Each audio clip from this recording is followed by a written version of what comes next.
He says, we got some really good cells out of your son. Money doesn't mean anything without your health and your family.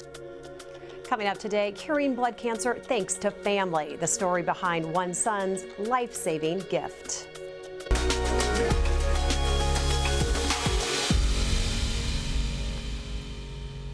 Good morning, I'm Jessica Lovell and welcome to the Morning Medical Update.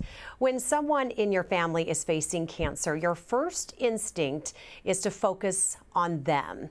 And that was the case for the father that you are about to meet today. John Belfonte was concerned for his daughter facing breast cancer, so much so that his heart literally hurt, causing enough pain that it sent him to go see the doctor. And soon he found out that he was facing his own life-changing diagnosis. What's your favorite flavor? My favorite flavor is butter pecan and spumoni. The Belfonte family bond is, well, thicker than ice cream. Yeah, I like butter pecan. Yeah, I don't need it, but I love it. John Belfonte's father started the Belfonte Dairy Company 50 years ago. So this truck here, the story behind this truck is my father-in-law, this is probably about 95, 94. He called me and he says, I found this 47 Chevy truck in the weeds. John carried on the family legacy, expanding the business through the years until he sold it back in 2003 to focus on his real passion, family. Wife Rosie, son Sal, his daughters, and several grandkids. John was ready to enjoy his next chapter when life took a sharp turn. His daughter Joanna was diagnosed with breast cancer. Her hair started falling out from the chemo treatments, and she came over the 4th of July and all her hair was gone. I just kind of stressed out a little bit. So much so, the next day, John started feeling heart pain and went to the doctor, where the Belfontes were about to be dealt another blow. He says, John, your heart's fine, it's probably anxiety. He says, but your blood work's a mess. Doctors diagnosed John with a type of blood cancer called myelodysplasia syndrome. So they gave me a 50-50 shot of beating this. He was referred to the University of Kansas Cancer Center, where his team of doctors told John he'd need one thing to survive. He told me what my percentages were, and he says, the only thing, that's going to take care of this is a bone marrow transplant. We're going to have to get you a donor. And just as the Belfontes have done for generations, John turned to his son, Sal. To have parents that have give your whole life and done everything for you, it's not even the discussion. For Sal, it's just what you do for family. Shaved 2 heads in less than 12 months, my sister and my dad. And in April of 2022, Sal successfully donated his bone marrow to his dad, John. It was just an emotional time, it was. Here's a guy that had just sold his business and was finally able to retire, financially set, to do whatever he wanted, and then get sick and wow, money doesn't mean anything without your health and your family. So it's pretty eye-opening and brings you back to earth pretty fast. It certainly does. And John is with us in studio this morning. Good morning. How are you? Good morning. How are you? I am good. We're so glad to have you and your team here with us. We've got John's doctors with us, hematologist and oncologist, Dr. Anurag Singh, who is also the Deputy Director of the Blood and Marrow Transplant Program. We also have hematologist and oncologist, Dr. Sunil Abhyankar, who is also Director of the Midwest Stem Cell Therapy Center. And next to me, we are so glad to be joined by BMT nurse practitioner, Kayla Fahnensteel. Good to have you. Yeah, thank you. I call it like the band's all back together again. Yeah. It's Very familiar face. I know, and I know you love all of these folks. Absolutely. John, I first have to ask you just how are you feeling today? Feeling good. I think it's been my best year. We're coming up on 5 years, and I feel this has been the best I've felt since the transplant. And I have to ask you how your daughter Joanna is doing. She's doing fantastic. I love her. Good. And Sal, our Excellent. donor, our Doing favorite great. donor. That's right. He's doing good? Number one son's doing good. Number one son. Yeah. Good positioning in the family, Yeah, right? right, You right. donate to dad. Right. So John, when I came to your home and met your lovely family, you said you called these guys your boys. Yep. These two men sitting Yep, here, they're that's your right. boys. Yeah. They mean so much more to you than just being your doctors and helping to save your life. But tell me about your bond with them. Well, you know, when I first met them, they told me, you're going to be spending a lot of time over here with us. And, you know, I kind of, from day one, my very first meeting when I got diagnosed was with Dr. Cribbs and then Dr. Abhyankar and Dr. Singh. And, you know, they were telling me different things going on. There was a lot of stuff to remember. But I told them from day one, I was all in. Let's do this. You were all in. I was all in. They told me what I needed to do, and they told me the risk involved, but I was all in from day one. In fact, I couldn't wait to get started. I used to ask them on certain visits, what's taking so long to get this done? But it's a long process, and understandably so. I mean, it's just a long process. Well, and I can probably just speak for the team, but I would imagine having a patient who says they are all in at least makes part of your job pretty easy. Dr. Abhyankar, what was it like when you first met Mr. Belfanti? I know the first meeting when you did tell the patients that this is a pretty deadly disease that we are faced with, and that we need to go to a transplant. It's always a shocking kind of news to hear, because doing a transplant is a lot to go through, and so we're going to start initially with some treatment to get the cancer cells a little bit less proliferating, and then look at doing the transplant. So when you were kind of impatient to get to the transplant, that was one of the reasons. Right. Remember, yes.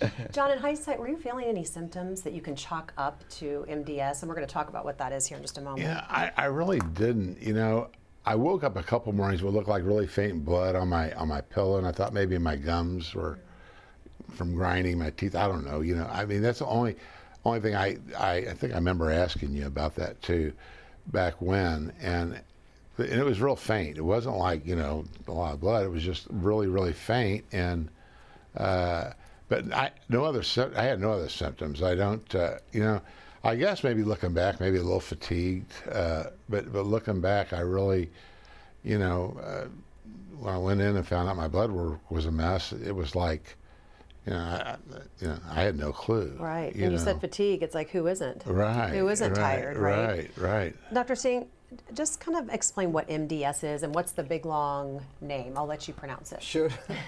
So MDS stands for myelodysplastic syndrome.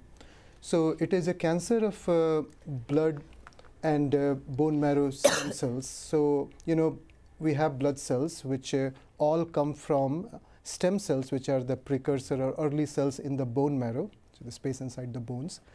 And in myelodysplastic syndrome, some of these early cells, they become dysplastic or bad looking. And so what happens is they are not able to grow as normal cells do. So there is a lot of activity, but they are not able to mature and come out of the bone marrow. So patients, they develop low blood counts, low hemoglobin, low white count, low platelets, which can cause bleeding. So it is a cancer, and sometimes it can even progress and develop into something even more aggressive called leukemia.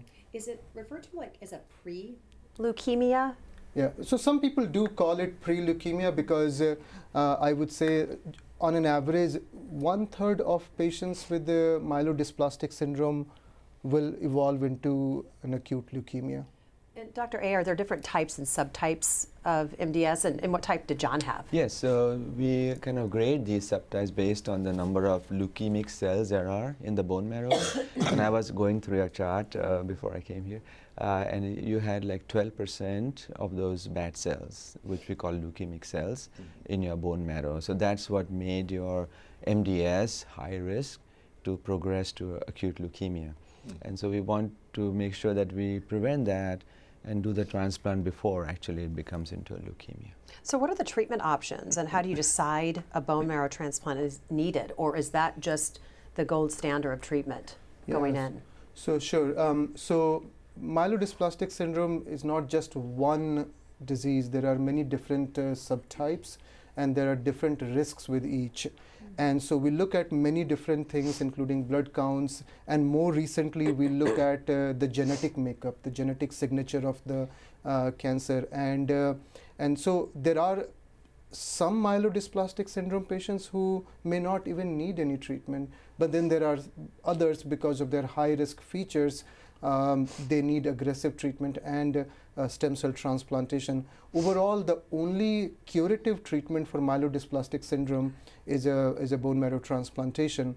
There are some chemotherapy drugs which are approved now to get some control of the disease, and so they are option in patients who need some early treatment, as well as those patients who are not a candidate for transplantation. So these drugs like Vidasa or decitabine, they could be used to get some control of the disease.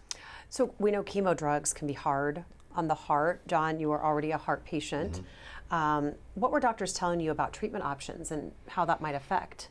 Well, you know, he still preaches to me about my heart on my visits, you know, and rightly so. I go to the heart doctor religiously, and because I have 3 stents, and my age, I'm 68 now, so I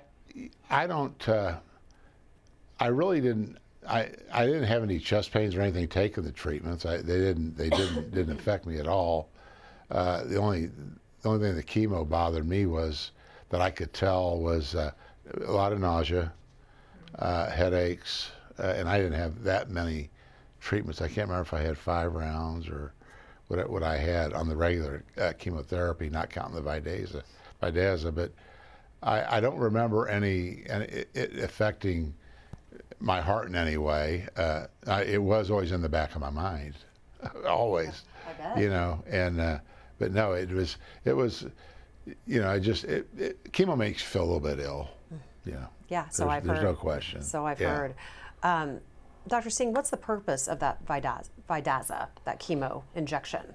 Yes, as I mentioned earlier, Vidasa, it helps reduces the disease burden, so get some disease control while we are trying to identify a donor and someone where we are not able to give very intensive chemotherapy for transplantation.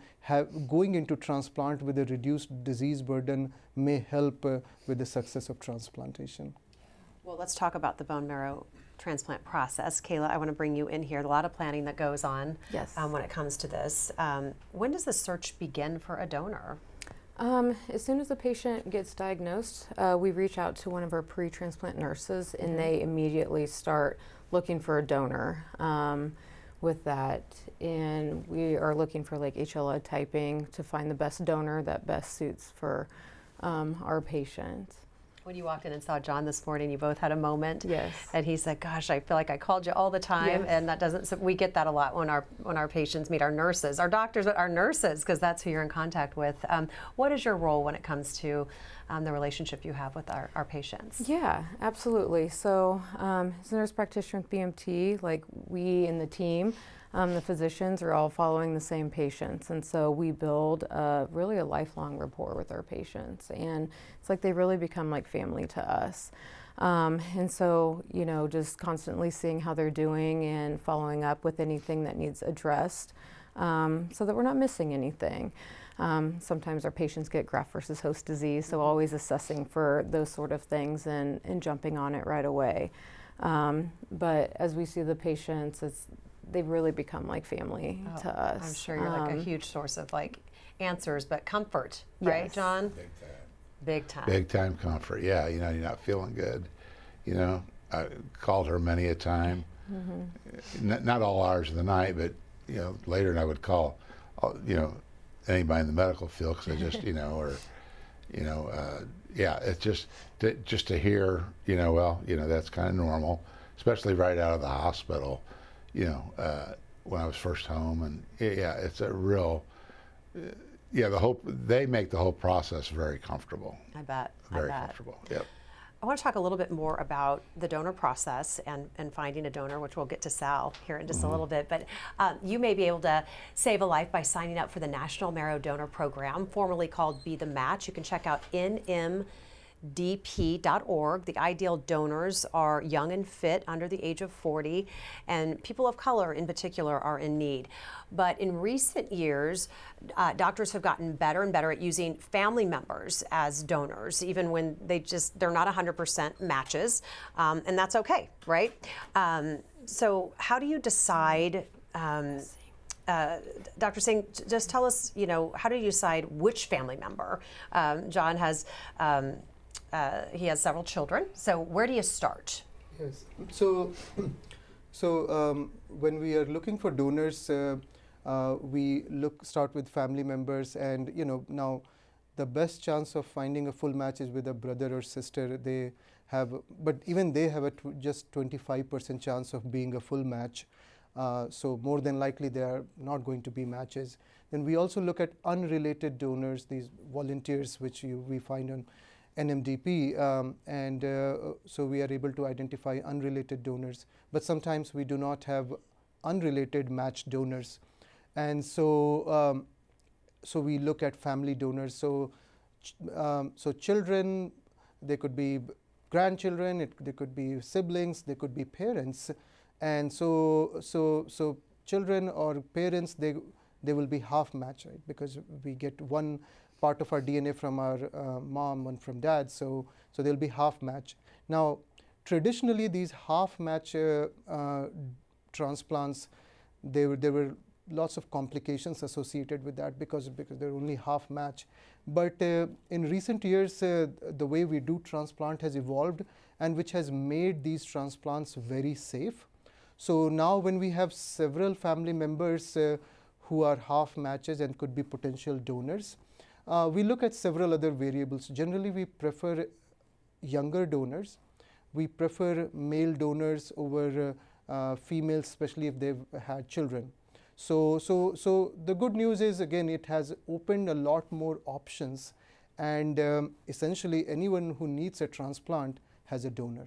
That was something I learned during our sit-down interview, John, because your daughter had a baby, and you just mentioned in conversation that she happened to not be the best match because Both of my girls had kids. Right. So you said because they had kids, they did not make for the best match. I did not know that. Explain. Who wants to explain why? Oh, so during pregnancy, the mother's immune system gets exposed to the baby's cells, and then develops a reaction, primed to react. So that memory stays in the mother's blood cells for the rest of her life.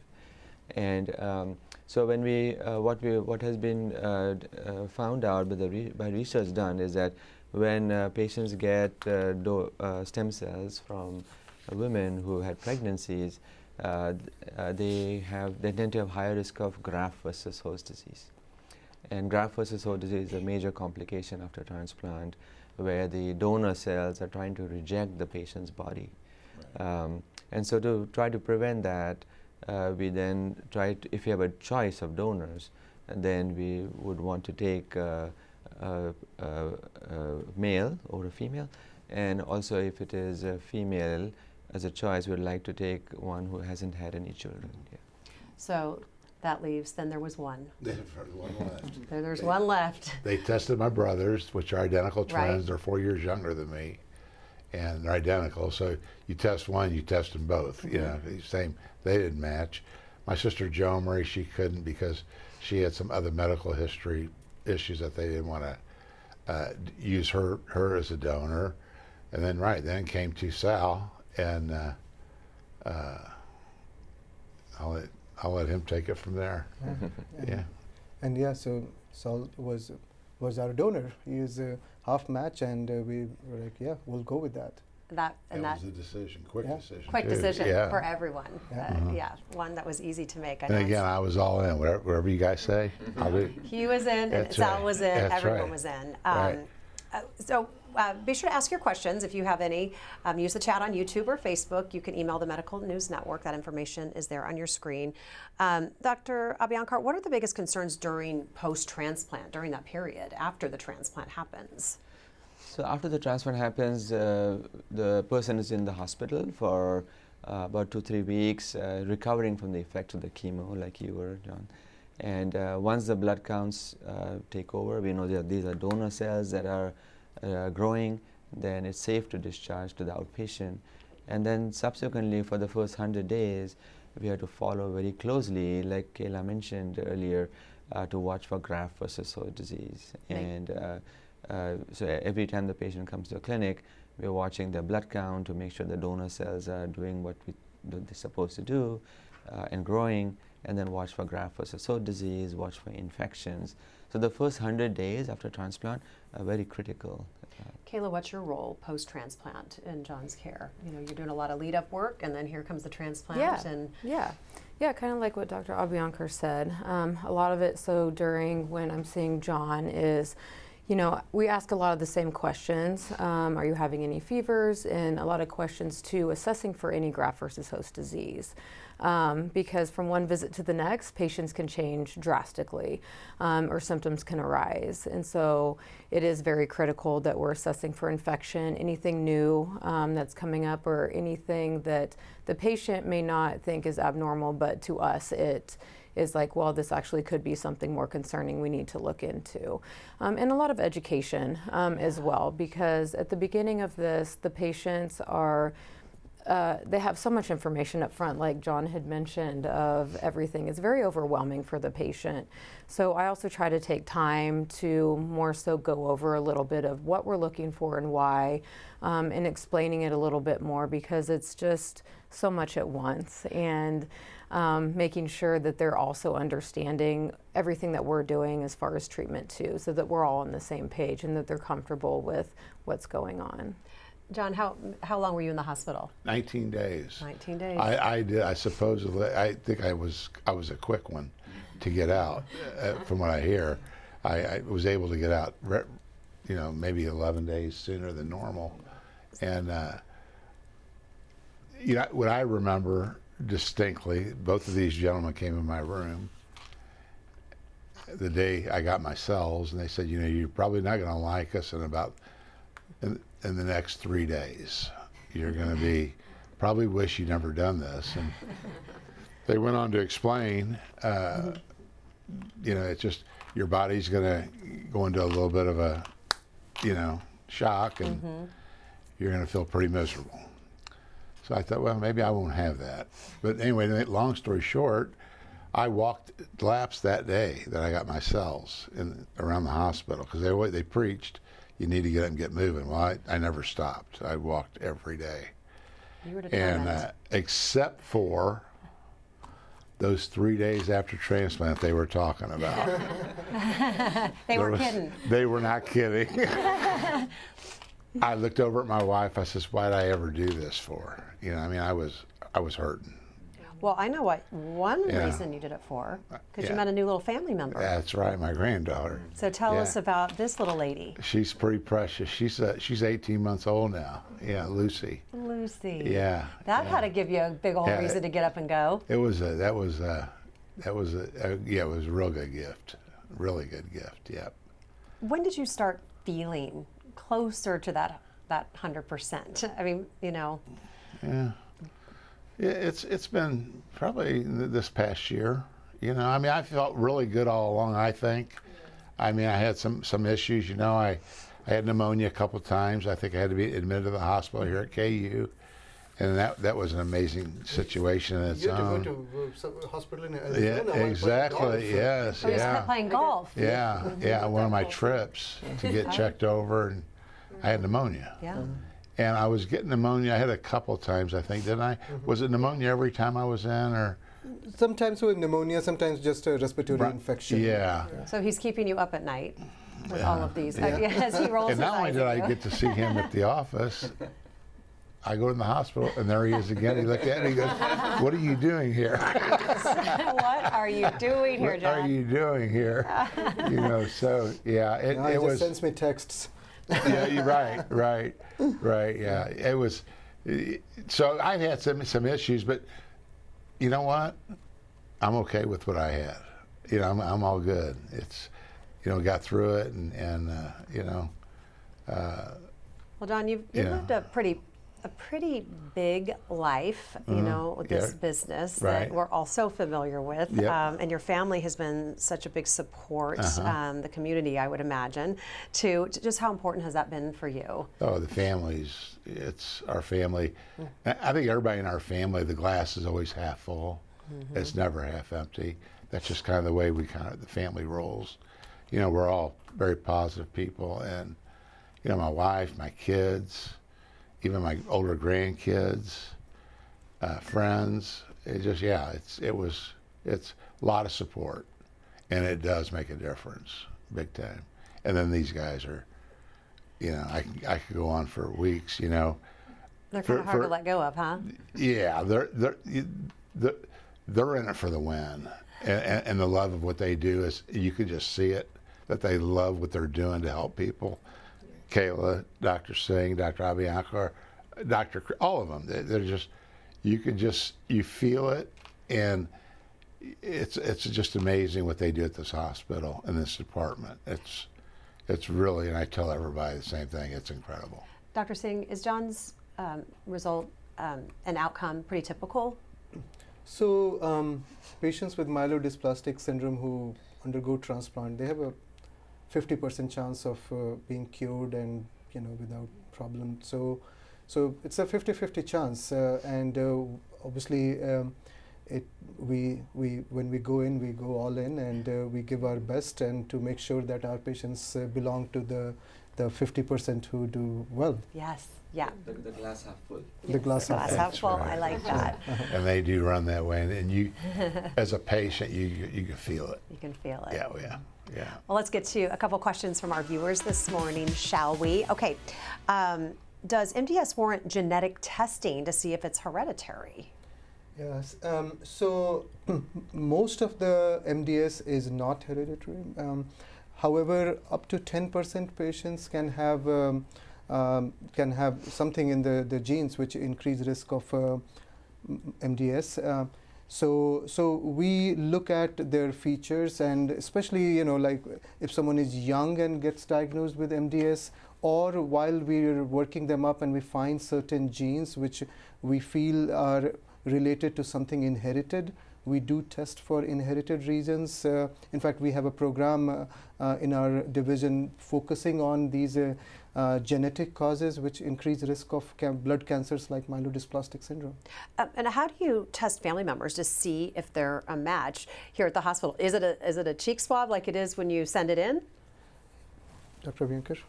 Yeah, so to test for genetic predisposition.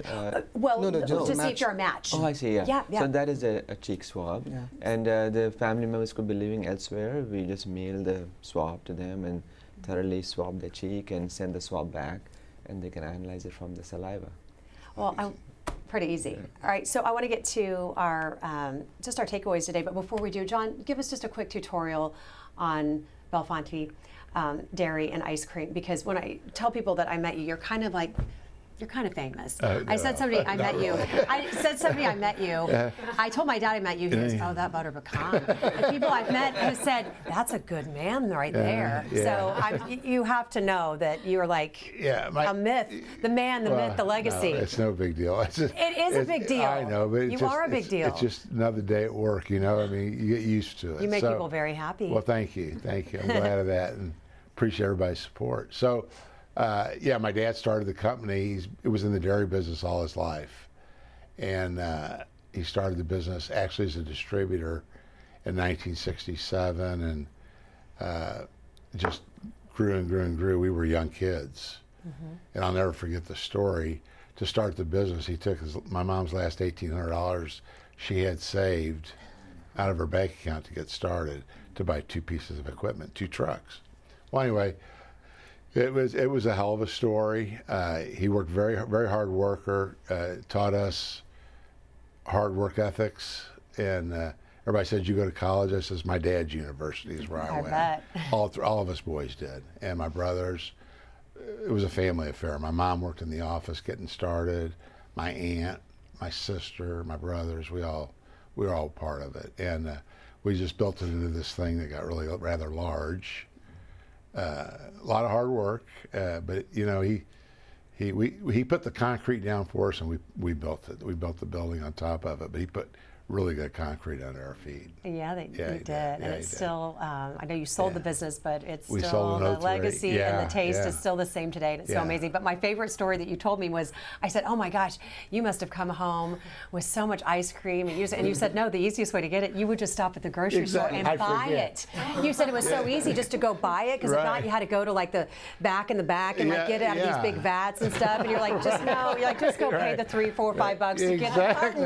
I was like, you have to pay for your own ice cream? I was like, that's excellent. I love tell that the story too. Even my wife says, "Don't forget to bring home some milk tonight." And I stop at the store. It's easier to stop at the store and get it. Yeah, here you got a milkman borrowing milk from the neighbor. You know. I love it. It's not right. Yeah. That is classic. I Right. love that Right. story. So, well, Right. thank you. Let's go around. Dr. A, thank you for being here today. I told you, I said, you got to be here. You're one of his boys. So No. you said, I'll be there. So what's the big takeaway from our story? No, it is great to be here with John, especially when he said boys, made me feel younger. Yep. No, the takeaway is that, you know, we got to keep advancing this field. Research is a huge component of what we do, because 50% success is not enough, right? We need higher. So we got to keep innovating. We got to keep finding new ways how we can tackle these deadly diseases. Yeah. Dr. Singh, what is the big takeaway this morning? So I want to say that if you or your family member gets diagnosed with myelodysplastic syndrome, remember it is a potentially curable cancer, and so you need to make sure that you find a good team, and the transplant journey, it's not a 100-meter sprint. It's a long run. So you have to be in for the long haul. So although you take one day at a time, but you have to keep your eye on the big goal. Yeah, you got to be all in, and you got to have the glass half full. Yes. I love that. Those are some big good takeaways. Kayla, what do you want people to know today? Yeah, just to add on to what they've said is really attitude is everything when it comes to transplant and going through this as well, and having a great support system. So like John from day one when I've met him was like, what are you doing here? You look so good. And his mentality through everything has always been positive. Every visit through all these years, every time I see him, has just been a positive attitude. So it's a, I got this kind of thing. And us here as a team, like, it is a journey, and we are with our patients along this entire marathon and until the very end. So. Well, thank You can't disappoint these three people. They do too much hard work. They're working hard for you, and you got to work hard for them. Yeah. Right, So that's I right. love. I You really can't like disappoint that. them. I love No. that. John, I'm going to let you have the final word on this Friday. What's the big takeaway from your story? Big takeaway is naturally I'm blessed. Being able to have this team of doctors in this hospital in this town. That's a big deal, and it's just, you don't really realize, the hours and the time. You see them in the clinic, you see them in the hospital. They're coming in the hospital to see you. You're in the clinic to see them. The hours these guys put in, you could just see they love what they're doing. And again, you could tell they're in it for the win. Yeah. Well said. Yeah. For the Yeah. win. For the win. Thank you all for being here. Thanks for sharing your story, and all the best to your Thank you. family, Thank Joanna, you. your daughter, and Sal, and your Yeah. wife, and everybody. So Thank you. Thank you for Thank being you. here. Appreciate it. Docs, Kayla, thanks for sharing all your insight. Always great to have you. Thanks to our guests. Thanks to our viewers, as always, for being with us today. We'll see you back here tomorrow. Coming up Monday on the Morning Medical Update, a liver transplant is allowing Amy Wallace to live a full life. Now a mom, educator, and volunteer. I'm Jessica Lovell on the next Morning Medical Update. The decision she made that's allowing her to thrive. Monday at 8. Subscribe to our Morning Medical Update and Open Mics with Dr. Stites podcast. Now everywhere podcasts are available.